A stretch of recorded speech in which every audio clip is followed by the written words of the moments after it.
berjalan lagi sampai ke Saguling yang mulia. Sampai di Saguling parkir, saya tidak tahu apa yang dilakukan yang di mobil LM. Saya turun, Joshua juga turun yang mulia, ambil barang-barang, tapi saya ambil barang saya sendiri, terus saya ke pos security yang ada di depan carport itu yang mulia. Di situ saya ke kamar kecil lagi yang mulia. Setelah selesai dari kamar kecil, saya langsung duduk-duduk di bangku yang di depan kediaman Saguling. Setelah itu saya masuk ke area garasi. Terus tiba-tiba Bapak panggil saya untuk naik ke lantai 3 yang mulia. Oh, saudara udah ketemu dengan pada waktu saudara datang apa yang saudara lakukan? Hanya duduk-duduk di depan yang mulia. Saudara tidak ikut ngangkut tas ke atas? Tidak yang mulia. Saudara Kuat sedang apa? Saya tidak, yang saya tahu pada waktu sudah di depan semua cuma duduk-duduk aja yang mulia.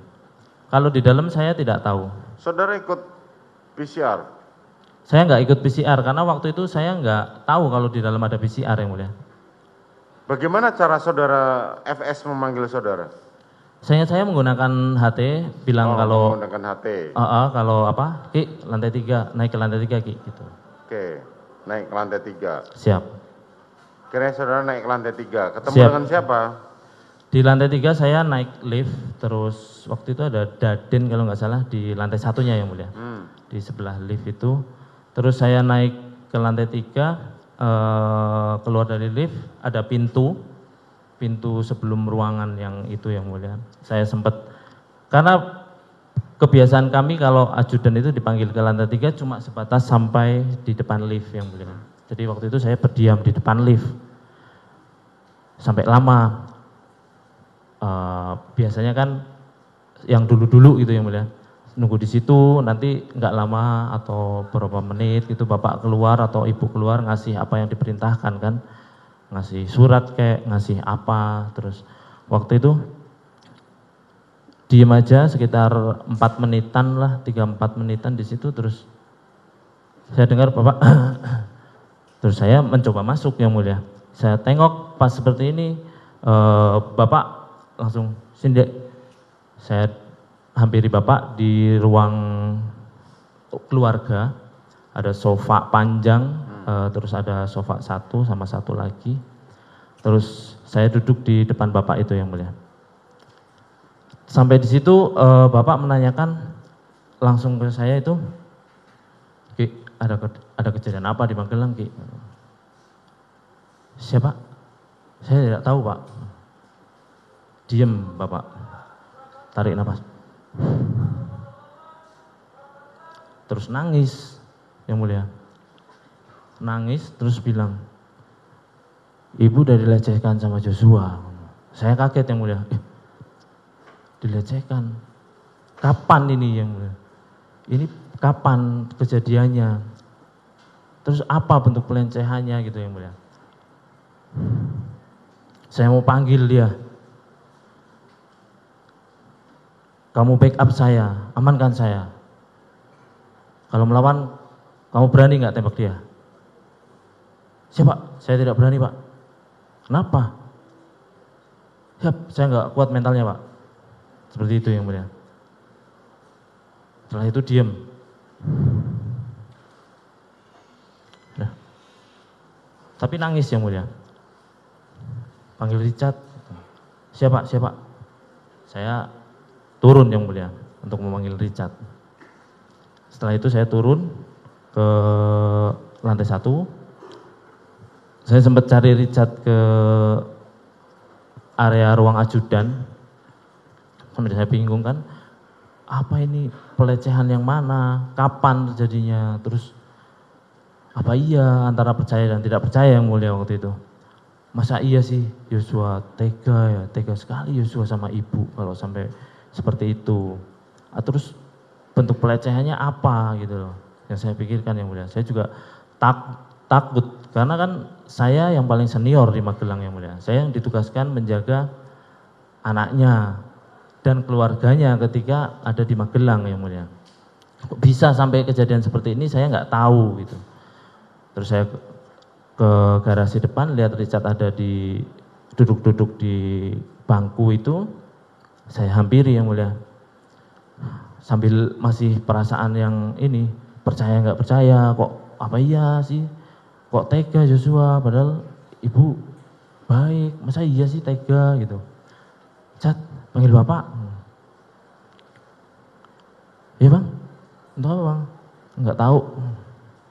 Terus saya lihat Richard masuk ke naik lift aja Chat, masuk ke dalam area rumah. Saya duduk di situ sambil memikirkan, apa ini, kapan, kok bisa saya nggak tahu peristiwanya, apa yang kemarin malam gitu loh, kok ibu nggak ada cerita apa-apa ke saya, Kuat juga nggak bilang kalau itu pelecehan, dan Richard pun juga nggak ada cerita apa-apa ke saya, dari pas malam itu sampai pagi barangkali Joshua cerita atau apa.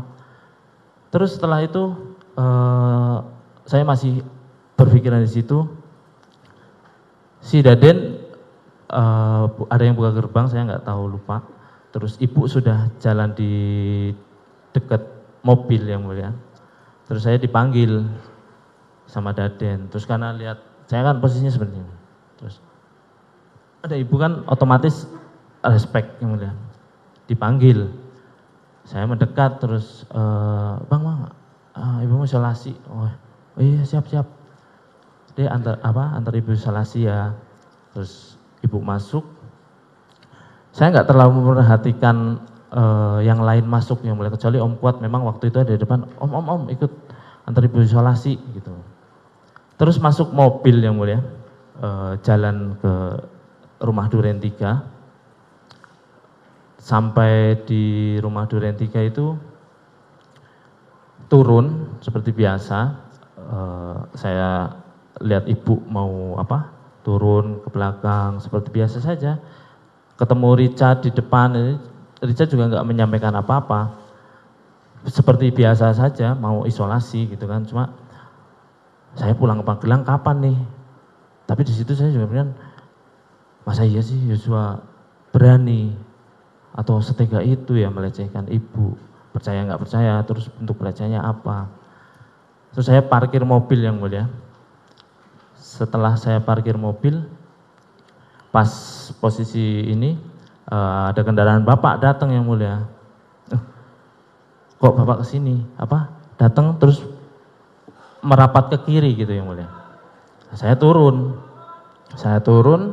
terus saya hampiri ke Romer karena biasanya mobil datang pasti bapak langsung turun yang mulia.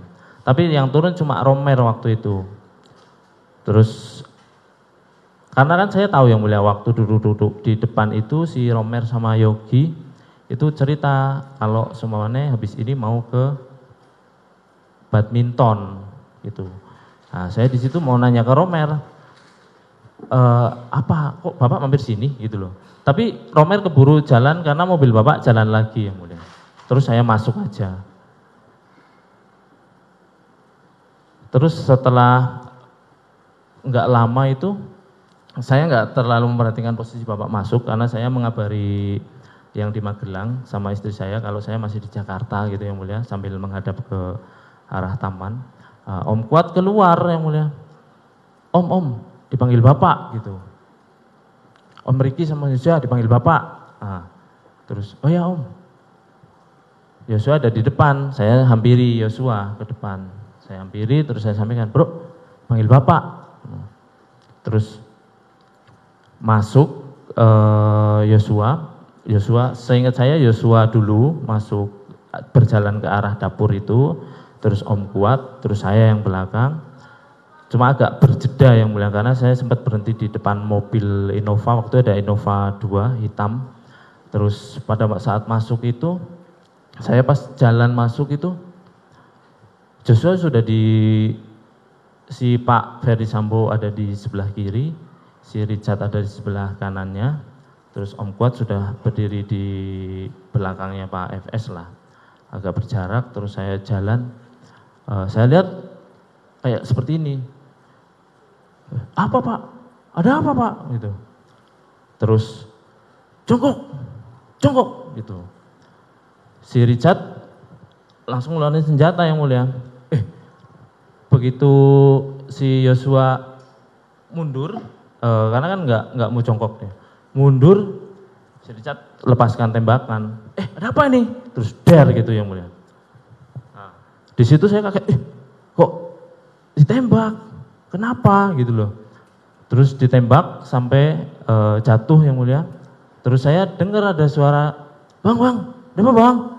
Saya ke dapur yang mulia. Mendengar suaranya Romer, saya ke dapur lihat nggak ada orang. Terus saya lihat ke tengah lagi, si Pak FS ini lagi nembakin dinding yang mulia. Setelah itu saya hanya menunggu di dapur sambil kenapa ini? Ada apa? Kan sempet takut yang mulia di situ. Kok bisa ada peristiwa seperti ini? Terus Bapak keluar nggak lama, yang saya ingat Romer masuk yang mulia. Romer masuk terus ke arah Richard. Nah, setelah itu si bapak ini ikut masuk ke arah sana, saya bergeser ke dapur dan Om Kuat keluar ke arah garasi yang mulia. Terus nggak berapa lama dari dalam bapak keluar dengan ibu. Ibu menangis tapi dirangkul sama bapak, terus melewati saya ikut ke garasi, bapak ibu di karpot, terus panggil saya, antar ibu ke Saguling gitu. Terus setelah itu saya langsung ngantar ibu ke Saguling yang mulia. Gitu ceritanya? Siap yang mulia. Anakmu berapa? 3 yang mulia. 3. Yang paling besar usia berapa? 7. 7 tahun. Siap. Istrimu ada? Ada yang mulia. Sepanjang kamu di dalam, nengokin kamu nggak? Gimana yang mulia? Sepanjang kamu di penjara, di dalam sel ini, pernah nengokin kamu? Pernah yang mulia. Kamu nggak sayang sama anak-anakmu? Sayang yang mulia. Kamu berkorban untuk nutupin ini semua. Siap, tidak yang mulia. Jangan dipotong dulu. Tadi Siap, kamu ngomong nggak mohon saya maaf. potong? Siap, maaf yang mulia. Ya kan? Kamu berkorban, mengorbankan masa depan anak-anakmu untuk nutupin ini semua. Sampai hari ini kamu masih mencoba nutupin.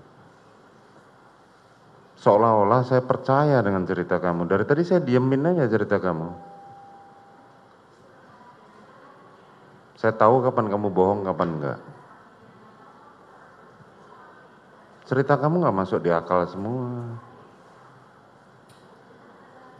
CCTV itu loh, jelas. Bukti CCTV.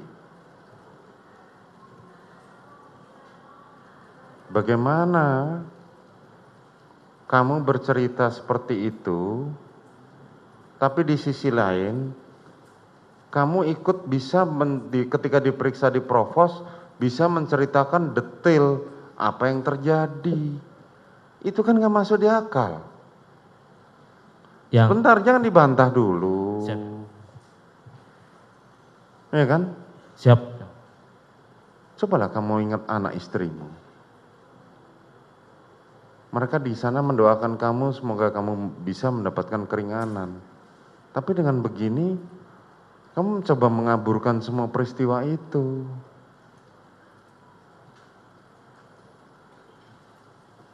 Yang saya ingatkan kepada saudara. Siap yang mulia. Saya tidak butuh pengakuan saudara. Siap. Karena dari awal jelas, kasus ini terbuka, bisa sampai maju ke persidangan ini, karena kesaksian dari Eliezer. Bukan kesaksian dari saudara. Siap. Tidak penting buat saya seperti itu. Tapi kalau caramu berbohong seperti ini, saya cuma ngingetin saudara. Kasihan anak istrimu di rumah. Paham?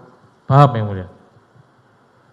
Kamu menutupi segala sesuatu yang sudah terjadi. Masih kamu tutupin juga di persidangan ini. Kalau kamu sudah bercerita begitu, bagaimana saudara bisa bercerita di depan Provos skenario seperti itu? Bahwa saudara menghindar segala macam pada saat saudara Richard menembak dengan Joshua. Bagaimana saudara bisa bercerita seperti itu? Dengan terangnya yang disampaikan oleh teman-teman saksi dari Polres Jakarta Selatan kemarin. Dari awal saudara udah tahu skenario seperti ini. Ini loh nanti kamu akan ketika diperiksa ceritanya seperti ini. Dan itu tidak ada dalam cerita saudara tadi. Paham? Siap yang mulia. Saya ulang lagi.